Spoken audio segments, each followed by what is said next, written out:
एक बार प्रजापति दक्ष ने अपने जामाता चंद्रमा से कुपित होकर उन्हें क्षय होने का श्राप दिया। अपनी व्याधा को पत्नी का स्थान न देकर तुमने घोर अपराध किया है चंद्रमा। इसलिए मैं ब्रह्मपुत्र प्रजापति दक्ष तुम्हें क्षय होने का श्राप देता हूं। चंद्रमा, एक माँ से उसकी संतान छीनने का महापाप मत कीजिए प्रजापति। इसने जो भी किया आप उसका दंड मुझे दे दीजिए प्रजापति। संसार के उद्धार के लिए उसका विनाश अनिवार्य था। चंद्रमा को ठीक करने का एक उपाय है, महामृत्युंजय मंत्र। कहते हैं मार्कंडेय ऋषि ने महामृत्युंजय मंत्र का जाप कर उसे सिद्ध किया और अपनी मृत्यु पर विजय प्राप्त की। महादेव ने उन्हें वरदान देते हुए कहा था कि जो कोई भी महामृत्युंजय मंत्र का जाप करेगा उसकी अकाल मृत्यु कभी नहीं होगी। परंतु समाधान का मार्ग दक्ष ने बंद कर दिया है। शिव को श्राप देकर उन्हें पूजा अर्चना से वंचित कर दिया है। मैं आपको श्राप देता हूं कि आज के पश्चात संसार में कोई भी कहीं भी आपकी पूजा नहीं करेगा। मुझे महामृत्युंजय मंत्र देने में कोई आपत्ति नहीं होती यदि शिव श्रापित नहीं होते। जब उनकी पूजा ही नहीं हो सकती तो मंत्र लेकर आप करेंगे क्या? फिर क्या हुआ? चंद्रमा का क्या हुआ? जब दक्ष ने शिव को श्राप दिया तब शिव शक्ति से अलग थे। मतलब शिव के केवल एक भाग को ही श्राप लगा। शिव का दूसरा शरीर यानी सती अब भी श्राप से मुक्त है। यदि हम सती की पूजा करें संभव है वही हमें चंद्रमा की मुक्ति का उपाय बताए। आप इनकी पूजा कैसे कर सकते हैं? इन पर तो श्राप है। इनके पुत्र का दोष शापित शिव की पूजा से ही दूर हो सकता है। आप शिव को धारण करें, फिर हम शिव की पूजा करेंगे तो संभव है शिव हमसे प्रसन्न होकर इनके पुत्र के सारे दोष दूर कर दें। प्रजापति दक्ष यदि बिगाड़ना जानते हैं तो बिगड़े को संवारने की शक्ति भी रखते हैं। मैं एक नया ग्रह बनाऊंगा जो चंद्रमा की कमी पूरी कर देगा। ओम त्र्यंबकम यजामहे सुगंधिम पुष्टिवर्धनम पूर्वारुकमेव बंधनाम मृत्योर्मोक्षयमामृतम। महामृत्युंजय भी अब चंद्रमा की अकाल मृत्यु को नहीं रोक सकता। बस कुछ ही क्षणों में मेरा नया ग्रह व्योम बनने वाला है।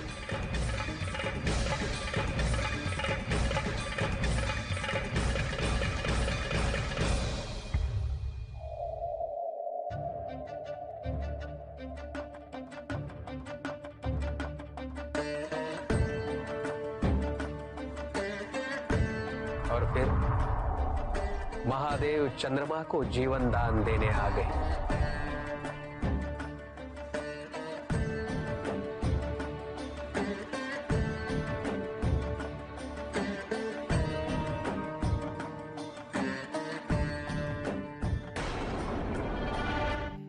मुझे श्राप से मुक्त करा दिया। प्रजापति के श्राप से मुक्त नहीं हुए हैं चंद्रदेव।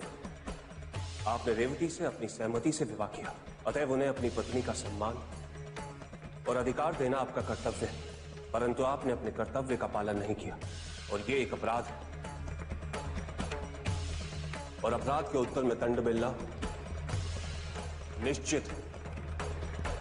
प्रजापति दक्ष ने चंद्रदेव को दंड देकर बिल्कुल सही किया। कोई सामान्य पिता होता तो आपको अवश्य क्षमा कर देता, किंतु वो सामान्य नहीं, वो प्रजापति दक्ष। इस समाज के संचालन का उत्तरदायित्व उनके कंधों पर।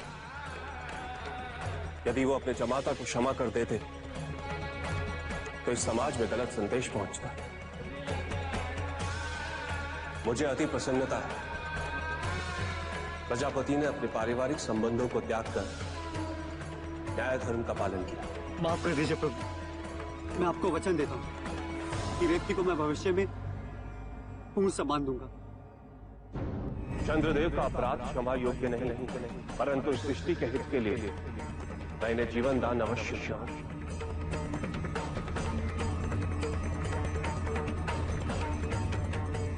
यद्यपि मैं इन्हें प्रजापति के श्राप से मुक्त नहीं कर सकता, परंतु अपने शीश पर धारण कर प्रजापति के श्राप से अभयदान अवश्य दे सकता हूं। फिर महादेव ने चंद्रमा को अपनी जटाओं में धारण किया।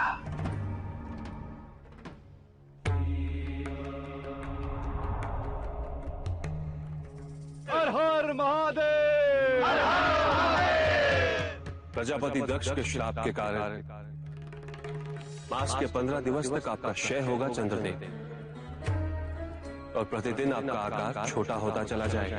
परंतु मेरे अवधान के कारण फिर 15 दिवस तक प्रतिदिन आपका आकार बढ़ता चला जाएगा, और आप पूर्णिमा को अपने वास्तविक आकार में आ जाएंगे। और आपका ये चक्र हर माह सृष्टि के अंत तक चलता रहेगा। महादेव, मैं इस स्थान पर आपका भव्य मंदिर बनाऊंगा, और आज से इस स्थान को सोमनाथ तीर्थ के नाम से जाना जाएगा। और इस प्रकार महादेव ने चंद्रमा को प्रजापति दक्ष के श्राप से अभयदान देकर समस्त लोगों का कल्याण किया।